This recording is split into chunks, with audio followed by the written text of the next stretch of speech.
A buffalo stands motionless in the tall grass, its massive head lowered, eyes half closed. Across its back, a small bird walks with total confidence, gripping the buffalo's hide with sharp claws, driving its beak into the skin again and again. To the untrained eye, this looks like an attack. A creature 10,000 times smaller than its host, stabbing at flesh, and the buffalo does nothing to stop it. But this is not violence.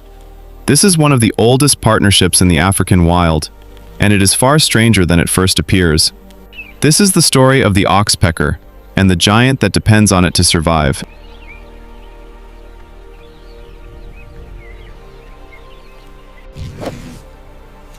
African buffalo live in a constant invisible war. Ticks burrow into their skin by the hundreds, feeding on blood, spreading disease, weakening even the strongest bulls over time.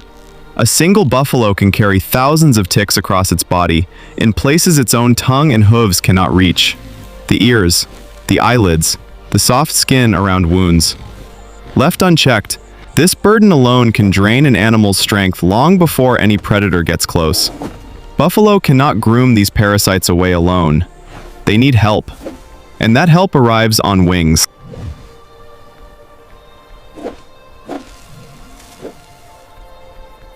Two species share this role across the African savanna, the red-billed oxpecker and the yellow-billed oxpecker.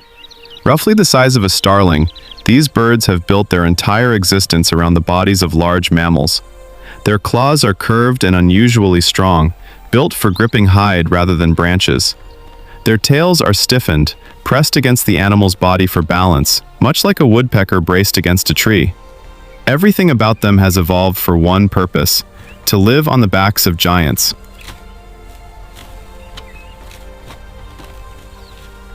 Watch closely and the behavior becomes almost surgical. The bird does not peck at random. It searches, tilts its head, studies the skin beneath the fur. Oxpeckers have exceptional eyesight, capable of spotting a single engorged tick from a distance most predators would need for tracking prey, not parasites. Once found, the tick is seized, pulled free, and swallowed. A single oxpecker can consume over 100 ticks in one day. For the buffalo, this explains the tolerance, but it does not explain everything.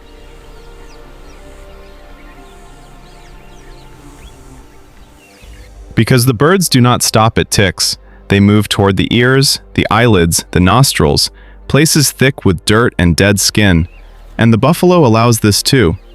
Why would an animal weighing over half a ton permit a bird to walk across its most sensitive tissue again and again, all day long? If you're enjoying this documentary, subscribe to Africa's Wild. Every week, we uncover the remarkable stories behind Africa's most incredible wildlife. Part of the answer lies in something the buffalo cannot do for itself: watch every direction at once. Oxpeckers are constantly alert, and when a predator moves through the grass, the birds often react first, bursting upward in a sudden flush of wings and sharp calls. For a grazing buffalo with its head down, that reaction can be the earliest warning it receives. Some researchers believe this is a meaningful part of the relationship.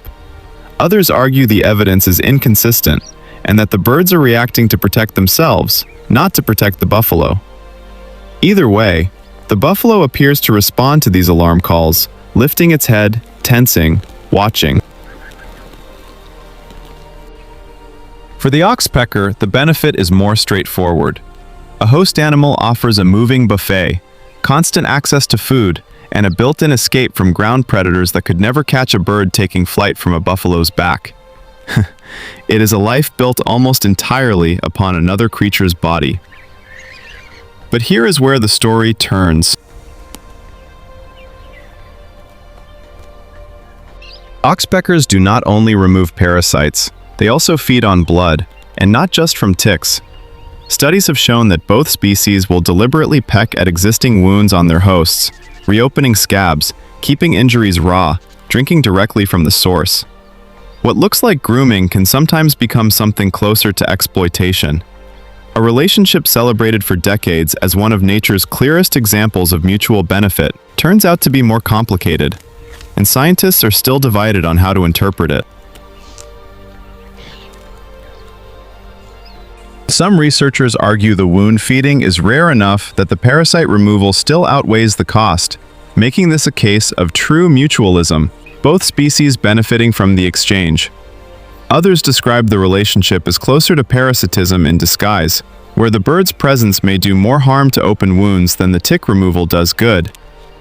The honest answer, gathered from decades of field research, is that the balance likely shifts. It depends on the individual animal, the season, the number of parasites available, and even the specific behavior of the birds involved.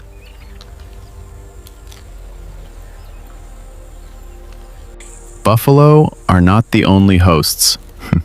Rhinos, giraffes, zebras, antelope, and warthogs all carry oxpeckers across the African landscape, each animal offering the same trade of parasites for grooming, and each relationship carrying the same unresolved questions. On a rhino's tough hide, oxpeckers may serve almost entirely as an early warning system, since rhinos have notoriously poor eyesight and rely heavily on hearing and alarm cues from nearby animals. On a giraffe, the bird's balance becomes a different kind of performance entirely, gripping a neck in constant motion far above the ground.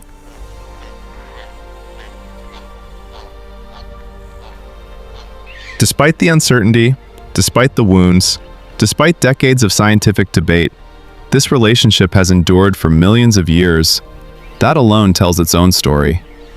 Whatever cost the partnership carries, they have never outweighed the benefits enough to end it. Evolution does not preserve failures. It preserves what works, even when what works is complicated.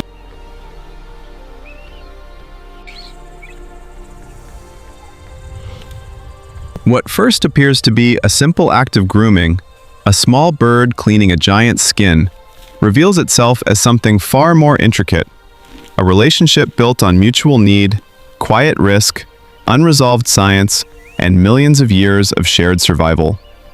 Nature is rarely as simple as it first appears, and few partnerships prove that more clearly than the bond between a buffalo and the bird that rides upon its back.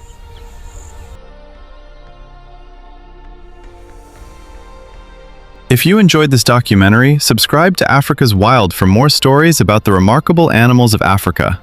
Thanks for watching, and I'll see you in the next one.